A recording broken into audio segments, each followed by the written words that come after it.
So let's prove that 1 plus 4 plus 7 plus 3n minus 2. 3n minus 2 is equal to n times 3n minus 1 all over 2 for all n greater than or equal to 1. So we will be having the principle of mathematical induction.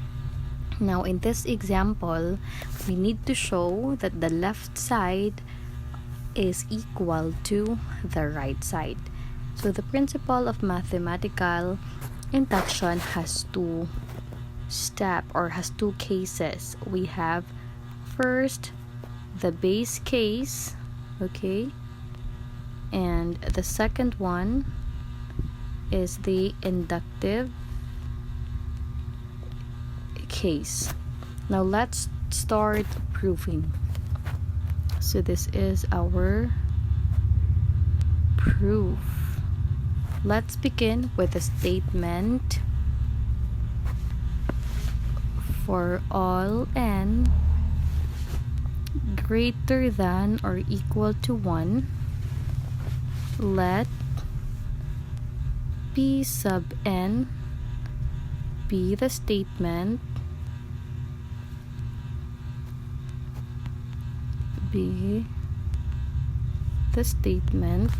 So what was our statement or ang atong i-prove? That is this whole statement. So we will just copy that one, no? That is the statement 1 plus 4 plus 7 plus dot plus 3n minus 2 is equal to n times 3n minus 1 all over 2. Now let's proceed with the base case, no? So sa base case, we will show that p sub 1 is true, okay?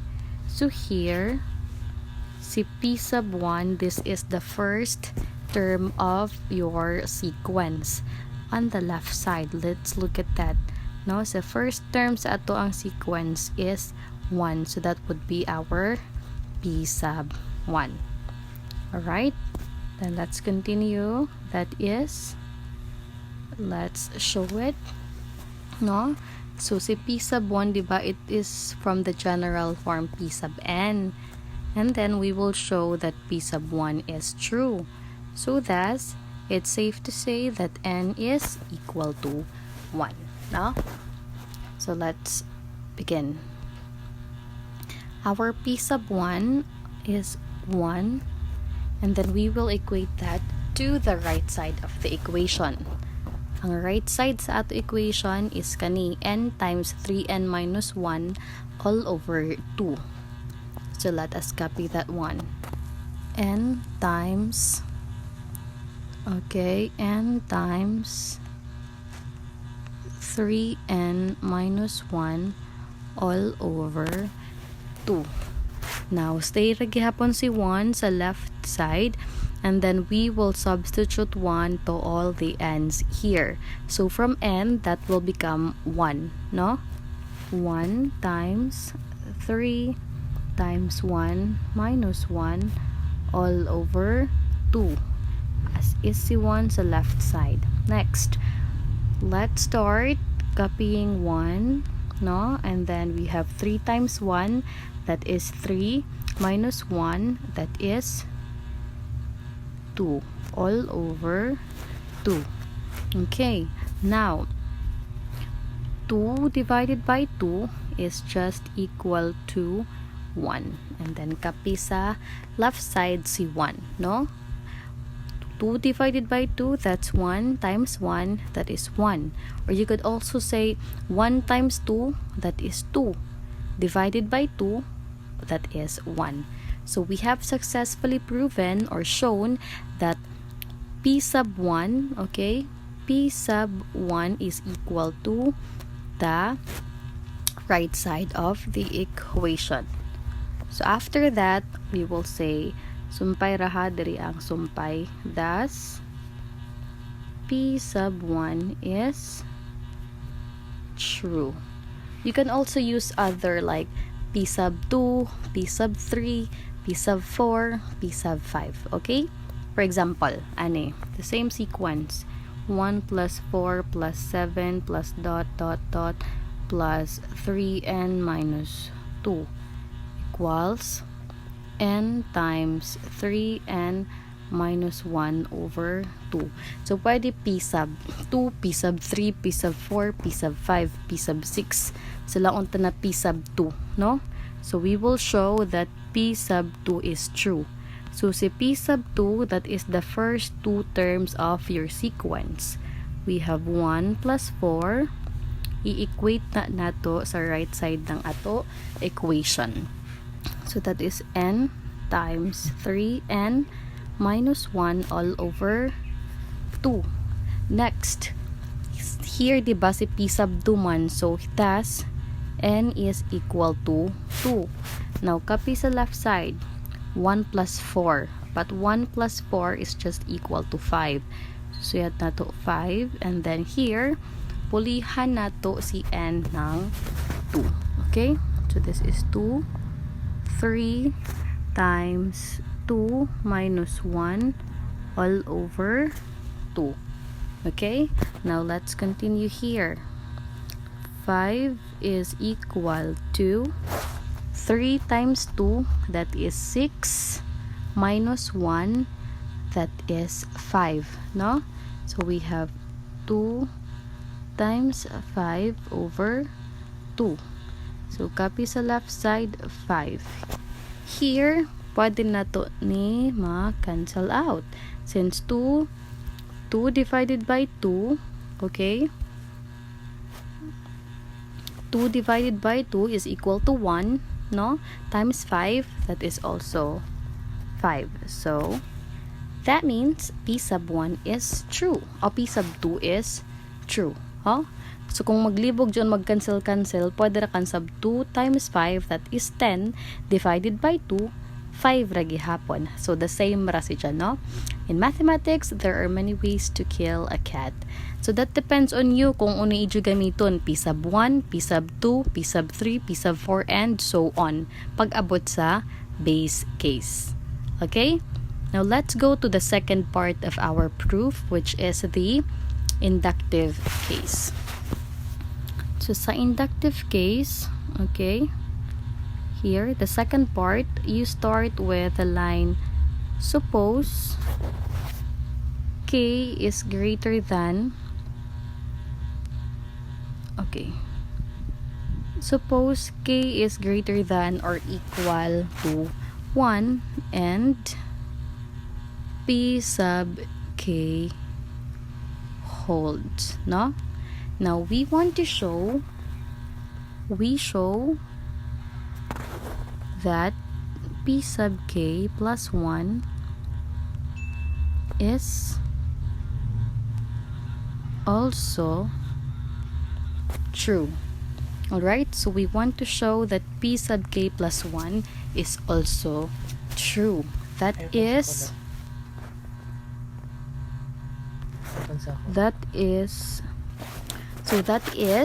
katong atong equation kanina or katong statement nato na 1 plus 4 plus 7, we will just copy that. But si n alis din na nato ng k. Okay? So let's write it here.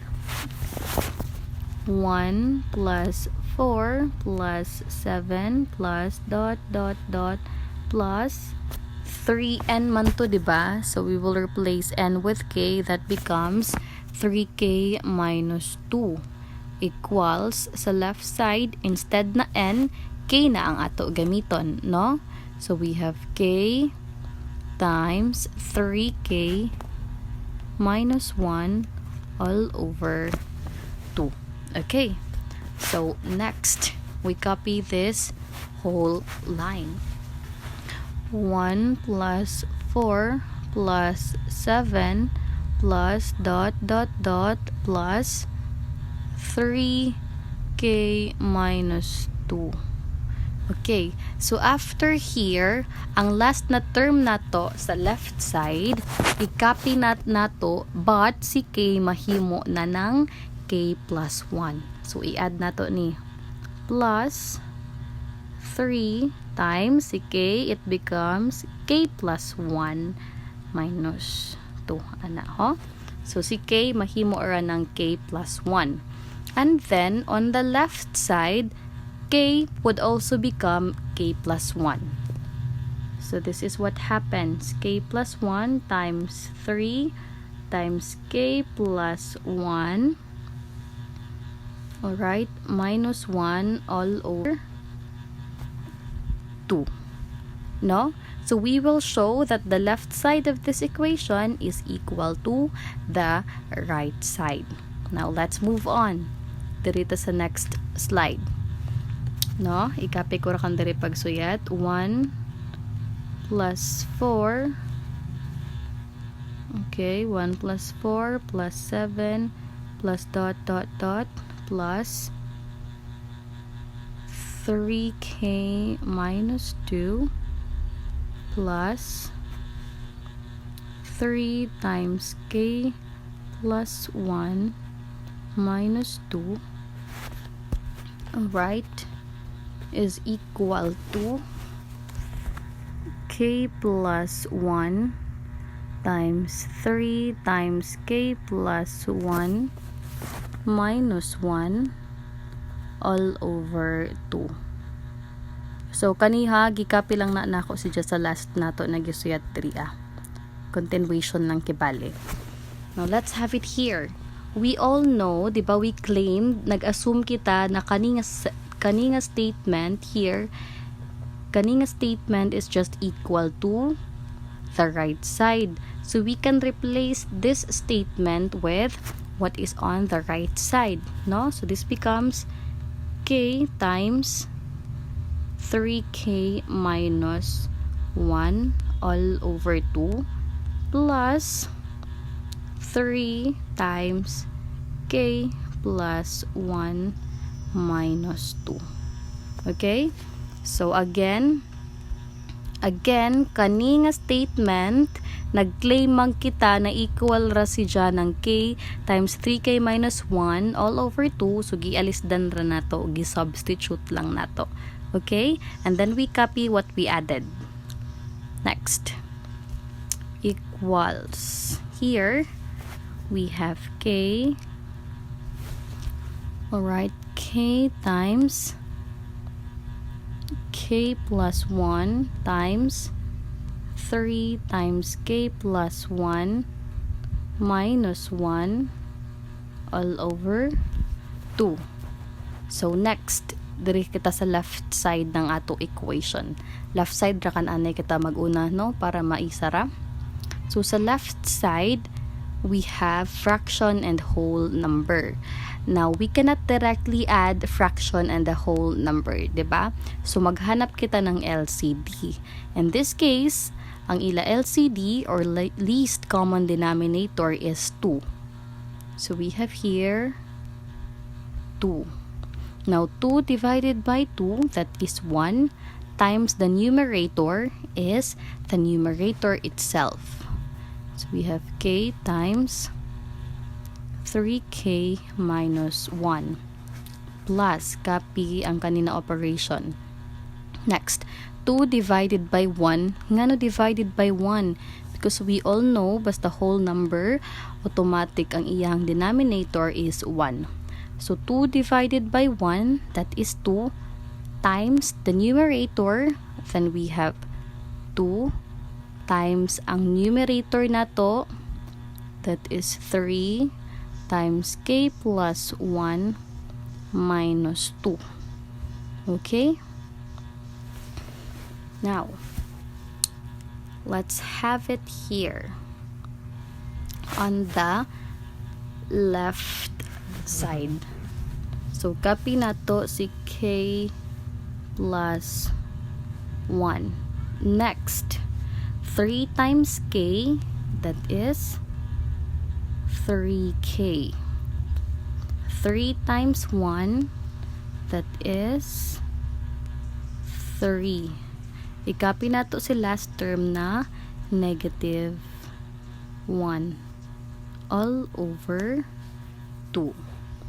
Alright, so next, atong i-substitute diri, i-distribute kaning sa left side, no? Copy ra gihapon ang atong denominator, which is 2, the same on the right side. So here, k times 3k, that is 3k squared. K times negative 1, that is negative k, plus, copy ra dyan ha, plus, copy si 2, right? Remember ang PM dash, unahon na to ang naa sa ilayom ng parenthesis. So here, i-substitute na, distribute na to 3 times k, that is 3k. 3 times 1, that is 3. Okay? Minus 2. So let's just copy negative 2 here. Alright? Now, sa right side kita, dari a. So we have here k plus 1. K plus 1. And then 3k, copy si 3k, 3k plus 3 minus 1. So since they are like terms, pwede na to sila i-combine. 3 minus 1, that is 2. Okay? That is 2. Now, what's next here? Dari kita sumpay. So, let's just copy. What was that? Where did we stop? 3k squared minus k plus 2. Copy na to. 3k squared minus k plus 2 times plus 2 times 3k plus 3 minus 2. No, 3k, and then we all know here minus 2 is just 1, so let's just have it here.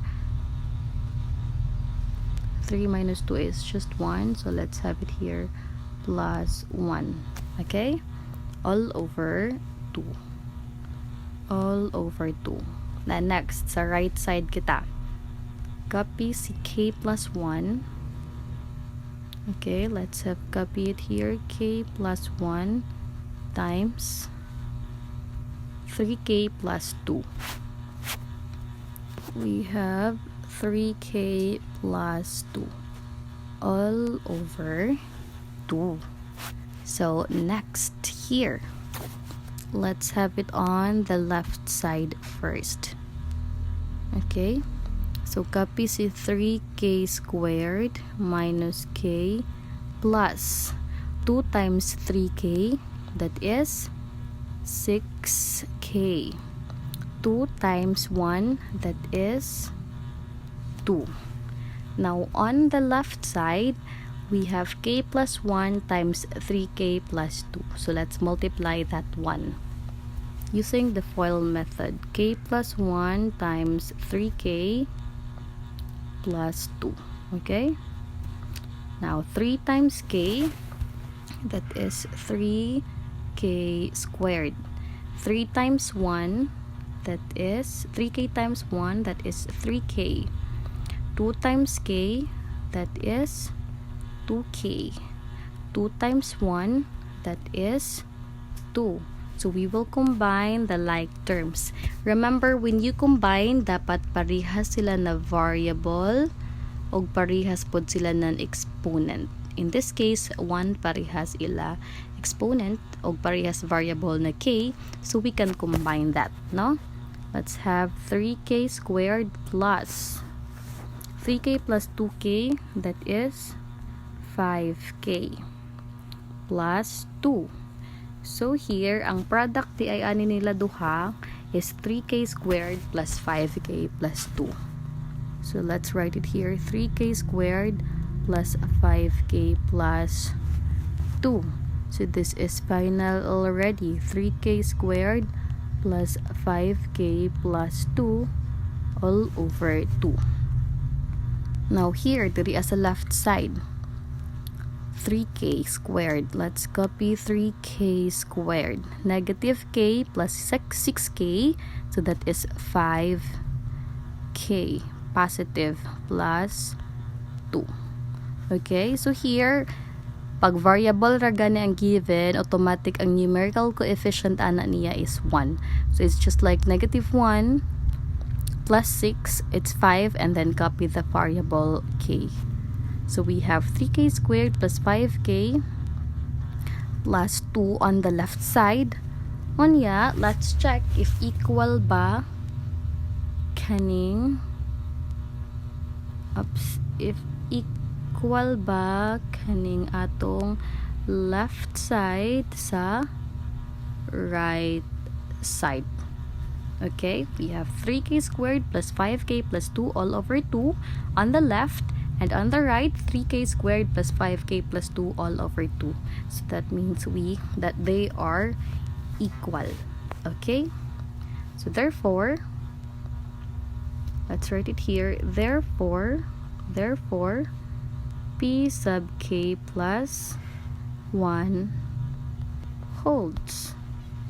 Thus, p sub n is true for all n greater than or equal to 1.